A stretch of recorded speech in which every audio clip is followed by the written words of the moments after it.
कहाँ तक पाला जाए, युद्ध कहाँ तक टाला जाए, तू भी है राणा का वंशज, फेंक जहाँ तक भला जाए। स्वागत है सभी साथियों का। स्टडी एग्जाम पर बैठकर आसमान क्या देखता है, जमीन पर बैठकर आसमान क्या देखता है, परों को खोल जमाना उड़ान देखता है। जय हिंद, वंदे मातरम। स्वागत है सभी साथियों का स्टडी एग्जाम एकेडमी के ऑफिशियल यूट्यूब चैनल पर।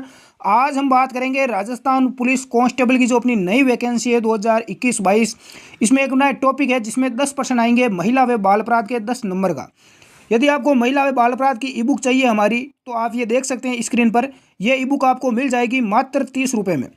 जो नीचे व्हाट्सएप नंबर दे रखा है, इस व्हाट्सएप नंबर पर आप संपर्क कर सकते हैं। इस ई बुक को पढ़कर जो सिलेक्टेड विद्यार्थी है, ये यहाँ पर देख सकते हैं, ये राजस्थान पुलिस की पिछली 2020 की वैकेंसी में सिलेक्ट हुए हैं। तो इन विद्यार्थियों की तस्वीर इसके ऊपर छापी भी गई है। यदि आपका सिलेक्शन होगा तो अगली वैकेंसी में ये नई यदि बुक हमारी आएगी तो इसमें आपका नाम भी होगा, आपकी फ़ोटो भी होगी। तो आप ले सकते हैं, इस व्हाट्सएप नंबर पर संपर्क कर सकते हैं। और हम महिला बाल अपराध का अपना एक टॉपिक इसमें पढ़ने जा रहे हैं। आज सबसे पहले हम थ्योरी पढ़ेंगे और इसके बाद में इस थ्योरी में से जितने भी प्रश्न बनेंगे वो सारे 15 से 20 प्रश्न मैं आपको ऑब्जेक्टिव MCQ प्रश्न कवर करवाऊंगा। देखते हैं आपके कितने प्रश्न राइट होते हैं, इसलिए इनको ध्यानपूर्वक आप जरूर पढ़ें। भारतीय कानून संशोधन अधिनियम 2013, इसको शॉर्ट में निर्भया एक्ट भी बोला जाता है। बिल्कुल, इसके बारे में ध्यान से पढ़ेंगे। ये अधिनियम निर्भया कांड के बाद बनाया गया। ये अधिनियम निर्भया एक्ट 2013 जब निर्भया कांड हुआ था उसके बाद बनाया गया। अब बहुत सारे विद्यार्थी सोच रहे हैं कि ये निर्भया कांड क्या है, तो अभी मैं आपको बताऊंगा निर्भया कांड क्या है इसके बारे में। इसलिए ये अधिनियम निर्भया एक्ट भी कहलाता है। इसके बारे में बात करें और इससे रिलेटेड पिछली परीक्षा में राजस्थान पुलिस की भर्ती में काफ़ी प्रश्न पूछे गए थे। हर शिफ्ट में प्रश्न आया था। निर्भया दिल्ली की एक मेडिकल कॉलेज की छात्रा थी। निर्भया कौन थी? ये दिल्ली की एक मेडिकल कॉलेज की छात्रा थी। सीधा प्रश्न बनता है कि निर्भया का संबंध कहाँ से है, तो ध्यान रखना दिल्ली से है। जिसके साथ चलती हुई एक बस में 5 अत्याचारियों के द्वारा दुष्कर्म किया गया। ठीक है। इसके बाद इस घटना के बाद 1 जनवरी 2013 को एक कमेटी बनाई गई। जब निर्भया एक मेडिकल कॉलेज की दिल्ली की छात्रा थी और एक चलती हुई बस में निर्भया के साथ में दुष्कर्म किया गया था। उससे पहले कोई किसी प्रकार का कानून नहीं बना हुआ था कठोर। जब ये घटना हुई उसके बाद में 1 जनवरी 2013 को एक कमेटी बनाई गई और इसमें जो जज थे, वो जज का नाम पूछा जाता है दीपक मिश्रा थे। जज कौन थे? दीपक मिश्रा। यह प्रश्न पिछली वैकेंसी में पूछा गया।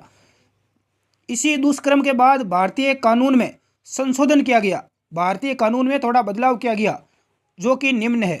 निर्भया कांड। अब यहाँ पर सीधा प्रश्न बनता है कि निर्भया कांड कब हुआ या निर्भया के साथ दुष्कर्म कब हुआ, तो 16 दिसंबर 2012 को हुआ था।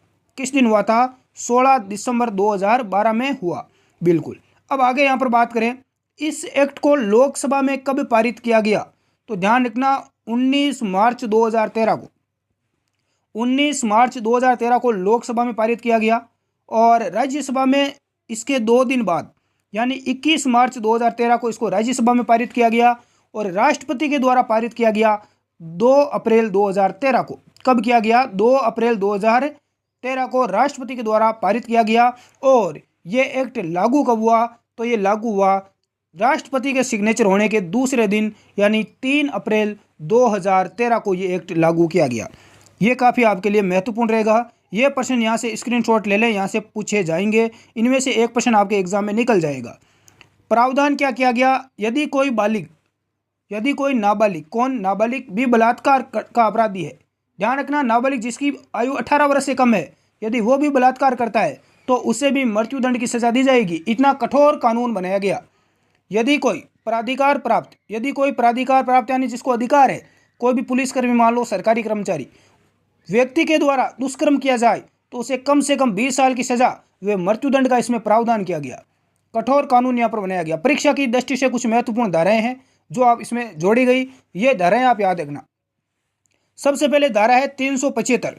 ये धारा काफ़ी महत्वपूर्ण है और ये धारा आप याद कर लेना, लिख लेना। ये हमारी ई बुक भी आप ले सकते हैं, 30 रुपये की है, कोई ज़्यादा नहीं है।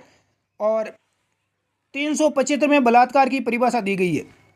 धारा 375 में क्या है? बलात्कार को बलात्संग भी बोला जाता है। बलात्संग की परिभाषा है। धारा 376, इसमें दुष्कर्म के लिए सजा का प्रावधान किया गया है। किस धारा में? धारा 376 में। धारा 376 में उपधाराएं जोड़ी गई, 376A, 376B, C, D। तो उनको आप याद रखना। 376A, धारा 376A, ये क्या है? अचेतन। ए का मतलब अचेतन, यानी कि या स्त्री के साथ जबरदस्ती उसे डरा धमकाकर उसके साथ बलात्संग करना। धारा 376A लागू होगी यदि कोई स्त्री के साथ जबरदस्ती उसे डरा धमकाकर परिवार वालों को मृत्यु का भय दिखाकर किसी प्रकार से उनके साथ बलात्कार करता है तो धारा 376A लागू होती है और इसमें सजा आपकी मृत्युदंड है। क्या है? मृत्युदंड। अगली देखें धारा 376B। धारा 376B में क्या है? बिना सहमति के संभोग करना। स्त्री की सहमति के बिना उसके साथ शारीरिक संबंध बनाना या महिला के साथ तलाक के बाद में संबंध बनाना। पूरा यहाँ पर समझे, मान लो पति पत्नी के बीच में तलाक हो चुका है। क्या हो चुका है? तलाक हो चुका है। और तलाक के बाद भी यदि पति पत्नी के साथ संबंध बनाता है, शारीरिक संबंध बनाता है, तो धारा 376B लागू होगी। बी से आप बीवी समझ सकते हो। बी से क्या हो गया? बीवी, यानी बीवी के साथ क्या करना? संबंध बनाना शादी के तलाक के बाद। धारा 376B बिल्कुल। इसमें सजा कितनी है? सजा 7 वर्ष की है। धारा 376C क्या बनी? धारा 376C, ध्यान रखना, अधिकार प्राप्त व्यक्ति के द्वारा किया गया दुष्कर्म। कोई भी व्यक्ति जिसे अधिकार दिया गया है, जैसे कोई सरकारी कर्मचारी हो गया, पुलिस कर्मी हो गया, यदि ऐसा व्यक्ति पुलिसकर्मी, कोई महिला पुलिसकर्मी के पास आती है पुलिस थाने में कोई रिपोर्ट दर्ज करवाने, और यदि पुलिसकर्मी कोई उसके साथ गलत काम करता है तो उस पर धारा 376C लागू होगी। सज़ा इसमें कितनी है? कम से कम 20 वर्ष की सज़ा होगी या उस व्यक्ति को मृत्युदंड दिया जाएगा। इतनी बड़ी सज़ा है। धारा 376D, धारा 376D में क्या है? सामूहिक रूप से किया गया बलात्कार, गैंग रेप जिसे हम बोलते हैं। यदि बहुत सारे लोग यहाँ पर मिलकर करते हैं किसी अकेली महिला के साथ तो उसे धारा 376D लागू होगी। और जो निर्भया थी, दिल्ली की छात्रा मेडिकल कॉलेज की, उसके जो अपराधी थे वो 5 अपराधी थे, इसलिए उनके ऊपर धारा 376D भी लागू हुई थी। ध्यान रखना। इसमें फांसी होती है। क्या होती है? फांसी होगी या आजीवन कारावास होगा, पूरी जिंदगी जेल में रहना पड़ेगा। तो यह सज़ा इसमें है। धारा 376E, दुष्कर्म को पुनः करना। एक बार कोई व्यक्ति दुष्कर्म करता है, बच जाता है या सज़ा हो जाती है, उसके बाद भी यदि वही काम यदि वापस दोहराता है तो धारा 376E लागू होगी और इसमें फिर सज़ा फांसी है। क्या है? फांसी। धारा 376E के बाद में आती है 376DA। ये दोनों ध्यान रखना, DA और DB, इन दोनों में विद्यार्थी एग्जाम में गलती करते हैं। पिछली बार ये प्रश्न पूछा गया 8 तारीख को, जो पहली शिफ्ट में शायद या दूसरी शिफ्ट में जो पेपर था, पिछली भर्ती 2020 में जो राजस्थान पुलिस का पेपर हुआ था, उसमें ये प्रश्न पूछा गया। ध्यान रखना। आप बोल रहे हो कि सर आपके नोट्स में प्रश्न नहीं आते, ये देखो है जैसे जैसे आ गया। धारा 376DA, 16 वर्ष से कम उम्र की स्त्री के साथ किया गया संभोग। यदि बालिका की आयु 16 वर्ष से कम है, उसके साथ शारीरिक संबंध बनाते हो तो धारा 376DA लागू होगी। सज़ा 20 साल तथा आजीवन कारावास या मृत्युदंड इसमें दिया गया है। इसमें भी धारा 376DB जोड़ी गई है। DB, इसमें यदि 12 वर्ष से कम आयु की स्त्री के साथ किया गया संभोग, सज़ा मृत्युदंड या आजीवन कारावास है। समझ सकते हो दोनों में अंतर समझना। धारा 376DA और DB, इसमें अंतर ए का है, इसमें बी का है। ए में तो आपकी 16 वर्ष से कम आयु की बच्ची है और बी में कितनी है? 12 वर्ष से कम की है। दोनों चीज़ें ध्यान रखना दोस्तों। यह प्रश्न एग्जाम में 100% इन दोनों में से पूछा जाएगा, चाहे किसी भी शिफ्ट में पूछो, 100% पूछा जाएगा और विद्यार्थी गलती करेंगे। 16 वर्ष तो ए में है और बी के अंदर कितनी है? 12 वर्ष से कम आयु की बच्ची है। तो ये दोनों चीज़ें आप ध्यान रखना। इसके अलावा धारा 377, इसमें क्या है? महिला की सहमति के बिना संबंध बनाना। इसमें सज़ा 3 वर्ष की है। नोट, किसी बालिग महिला द्वारा बालिग पुरुष के साथ स्थापित किया गया एवं संबंध और उसके बाद वे पूर्व शादी नहीं कर पाया तो यौन अपराध नहीं माना जाएगा। इस लाइन का मतलब क्या है कहने का? ये लाइन क्या कहना चाहती है? नोट लगाकर आपको ये कहना चाहती है, कोई मान लो महिला है, वो किसी पुरुष के साथ शारीरिक संबंध बनाती है शादी से पहले, और बाद में वो यदि पुरुष उसके साथ विवाह नहीं करता है तो उसे यौन अपराध नहीं माना जाएगा। समझ गए होंगे आप। नहीं समझे तो एक बार वापस देख लेना। और भी बहुत सारी धाराएं हैं जो मैं आपको बता देता हूँ इस क्लास में। और इसी प्रकार से धाराएं विलायती बोल रहे हमें याद नहीं होती है, इसलिए मैं क्लास लेके आया ताकि आपको याद रह सके। यहाँ पर देखिए, किसी व्यक्ति के द्वारा अश्लील साहित्य से संबंधित कोई व्यापार नहीं किया जा सकता। धारा 292 सजा 7 वर्ष की है। 293 में क्या है, तरुण व्यक्ति के द्वारा किया गया साहित्य से संबंधित कोई भी कार्य। धारा 293 ये प्रश्न नहीं पूछा जाएगा, लेकिन फिर भी आप ध्यान रखना, पूछा भी जा सकता है, कोई भरोसा नहीं है। 294 में क्या है, सार्वजनिक मंच पर गलत शायरी व अश्लील गाने गाना। कोई भी सार्वजनिक मंच है, वहाँ पर यदि कोई शायरी कहता है गलत कोई सॉन्ग गाता है, तो इसमें धारा 294 लागू होती है और 10 वर्ष तक इसमें सजा हो सकती है। धारा 302 क्या है, इसमें मृत्युदंड का प्रावधान है। राष्ट्रपति ध्यान रखना फांसी की सजा को रोक सकता है, किस अनुच्छेद के अनुसार, अनुच्छेद 72 के अनुसार मृत्युदंड का प्रावधान धारा 302 में दिया गया है। धारा 305 में क्या है, किसी बालक के द्वारा किया गया आत्महत्या का प्रयास। धारा 305 में है, सजा इसमें 7 वर्ष की है।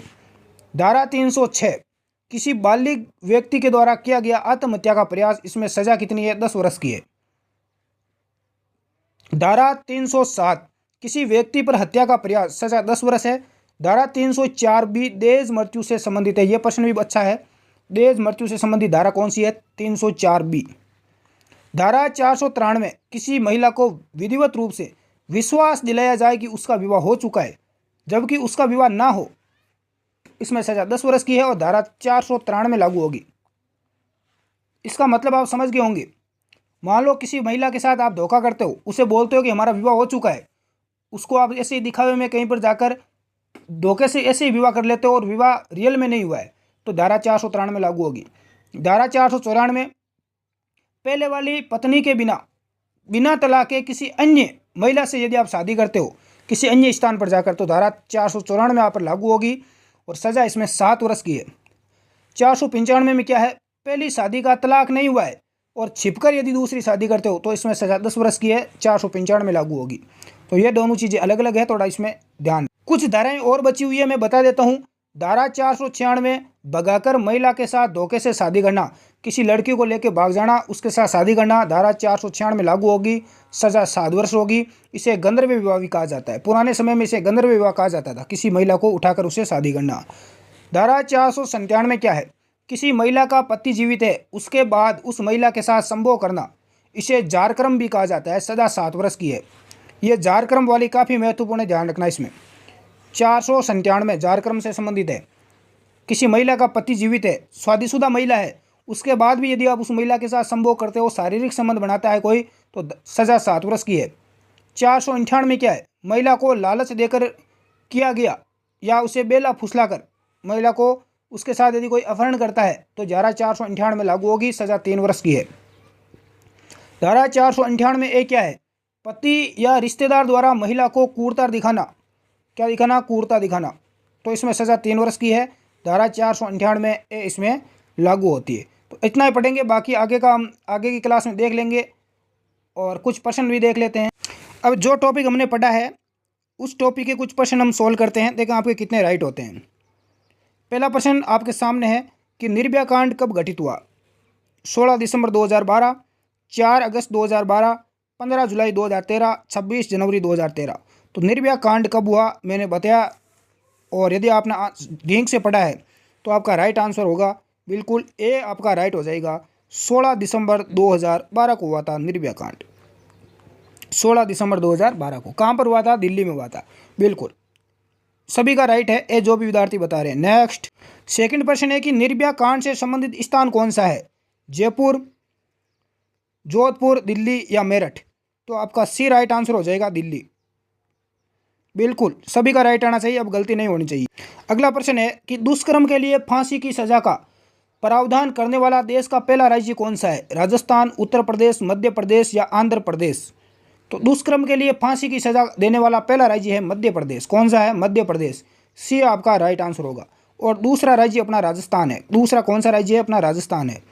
नेक्स्ट अगला प्रश्न है कि दुष्कर्म के लिए फांसी की सजा का प्रावधान करने वाला राज्य राजस्थान देश का कौन सा राज्य बना। तो राजस्थान पहला राज्य बना है, सॉरी दूसरा राज्य बना है। कौन सा, दूसरा। बी आपका राइट आंसर होगा। और पहला राज्य है एमपी, मध्य प्रदेश। अगला प्रश्न देखें, मी टू अभियान की शुरुआत कब हुई। तो मी टू अभियान की शुरुआत हुई थी अक्टूबर 2017 में। इसका राइट आंसर आपका बी हो जाएगा। नेक्स्ट अगला प्रश्न है कि निर्भया केस की सुनवाई कर रहे न्यायाधीशों की पीठ में प्रधान न्यायाधीश कौन थे? दीपक शर्मा, दीपक मिश्रा, पवन गुप्ता या आर भानुमति? तो इसका राइट आंसर आपका बी हो जाएगा, दीपक मिश्रा। बी जो भी विद्यार्थी बता रहे हैं सभी का राइट है। नेक्स्ट अगला प्रश्न है कि निर्भया एक्ट लोकसभा में कब पारित हुआ? तो निर्भया एक्ट लोकसभा में कब हुआ, राज्यसभा में कब हुआ, राष्ट्रपति ने हस्ताक्षर कब किए, लागू कब हुआ? ये सारे प्रश्न बनते हैं। मार्च 2013, 19 मार्च 2013, 2 अप्रैल 2013, 3 अप्रैल 2013। तो निर्भया एक्ट लोकसभा में पारित हुआ था 19 मार्च 2013 को। 19 मार्च 2013 ये तारीख आप याद रखना, पूछी जा सकती है एग्जाम में। नेक्स्ट अगला प्रश्न कि निर्भया एक्ट राज्यसभा में कब पारित हुआ? 21 मार्च 2013, 19 मार्च, 2 अप्रैल या 3 अप्रैल? लोकसभा में हुआ था 19 मार्च को और राज्यसभा में कब हुआ? 21 मार्च को। इसके 2 दिन बाद। बी आपका यहाँ पर, ए आपका यहाँ पर राइट आंसर होगा। एक बार क्लास को लाइक जरूर कर दें दोस्तों, जितने भी लाइव जुड़ चुके हैं। नेक्स्ट अगला प्रश्न पूछा गया कि निर्भया एक्ट पर राष्ट्रपति ने हस्ताक्षर कब किए? 21 मार्च, 19 मार्च, 2 अप्रैल या 3 अप्रैल? देखो 19 में लोकसभा में, राज्यसभा में 21 में पेश हुआ था, तो राष्ट्रपति ने हस्ताक्षर कब किए? 2 अप्रैल 2013 को। सी आपका यहाँ पर राइट आंसर होगा, बिल्कुल। नेक्स्ट अगला प्रश्न पूछा गया कि निर्भया एक्ट को लागू कब किया गया? 21 मार्च 2013, 19 मार्च, 2 अप्रैल या 3 अप्रैल? तो राष्ट्रपति ने हस्ताक्षर कब किए?